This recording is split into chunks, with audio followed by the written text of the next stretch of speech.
एक सेठ ने अन्न सत्र खोल रखा था। उनमें दान की भावना तो कम थी, पर समाज उन्हें दानवीर समझकर उनकी प्रशंसा करे, ये भावना मुख्य थी। उनके प्रशंसक भी कम नहीं थे। थोक का व्यापार था उनका। वर्ष के अंत में अन्न के कोठारों में जो सड़ा गला अन्न बिकने से बच जाता था, वह अन्न सत्र के लिए भेज दिया जाता था। प्रायः सड़ी ज्वार की रोटी ही सेठ के अन्न सत्र में भूखों को प्राप्त होती थी। सेठ के पुत्र का विवाह हुआ। पुत्र वधू घर आई। वह बड़ी सुशील, धर्मज्ञ और विचारशील थी। उसे जब पता चला कि उसके ससुर द्वारा खोले गए अन्न सत्र में सड़ी ज्वार की रोटी दी जाती है, तो उसे बड़ा दुख हुआ। उसने भोजन बनाने की सारी जिम्मेदारी अपने ऊपर ले ली।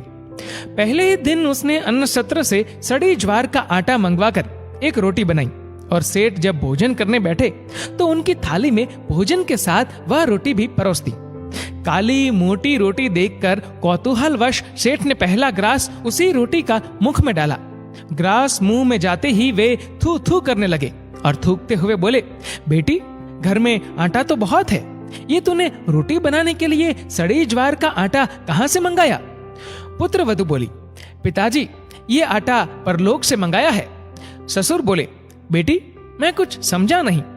पिताजी, जो दान पुण्य हमने पिछले जन्म में किया, वही कमाई अब खा रहे हैं, और जो हम इस जन्म में करेंगे वही हमें परलोक में मिलेगा। हमारे अन्न सत्र में इसी आटे की रोटी गरीबों को दी जाती है। परलोक में केवल इसी आटे की रोटी पर रहना है, इसलिए मैंने सोचा कि अभी से हमें इसे खाने का अभ्यास हो जाए तो वहां कष्ट कम होगा। सेठ को अपनी गलती का एहसास हुआ।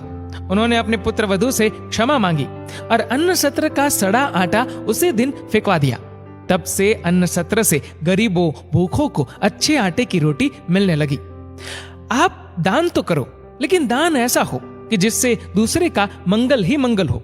जितना आप मंगल की भावना से दान करते हो, उतना दान लेने वाले का भला होता ही है। साथ में आपका भी इस लोक और परलोक सुधर जाता है। दान करते समय ये भावना नहीं होनी चाहिए कि लोग मेरी प्रशंसा करें, वाहवाही करें। दान इतना गुप्त हो कि देते समय आपके दूसरे हाथ को भी पता न चले।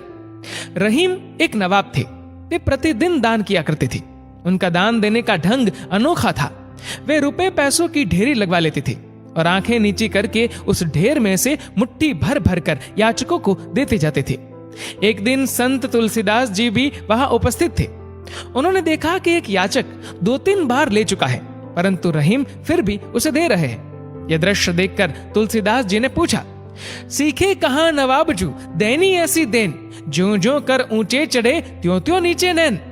तब रहीम ने बड़ी नम्रता से उत्तर दिया, देने हारा और है जो देता दिन रैन, लोग भरम हम पे करे या विधि नीचे नैन। असल में दाता तो कोई दूसरा है जो दिन रात दे रहा है। हम पर व्यर्थ ही भ्रम होता है कि हम दाता है, इसलिए आंखें झुक जाती है। कितनी ऊंची दृष्टि है, कितना पवित्र दान है। दान श्रद्धा, प्रेम, सहानुभूति एवं नम्रता पूर्वक दो। कूद कर, जल कर, खींच कर मत दो। अहम सजाने की गलती नहीं करो। अहम को विसर्जित करके विशेष नम्रता से सामने वाले के अंतरात्मा का आशीष पाओ। दोस्तों, इस वीडियो को लेकर आपकी क्या राय है, नीचे कमेंट करके बताइएगा जरूर। और अगर आपको वीडियो अच्छा लगा हो तो इस वीडियो को लाइक करेगा, शेयर करेगा ज्यादा से ज्यादा लोगों तक। और ऐसे ही और भी इंस्पिरेशनल वीडियोस के लिए सब्सक्राइब करें हमारे यूट्यूब चैनल को और फेसबुक पर फॉलो करें हमारे पेज को। धन्यवाद।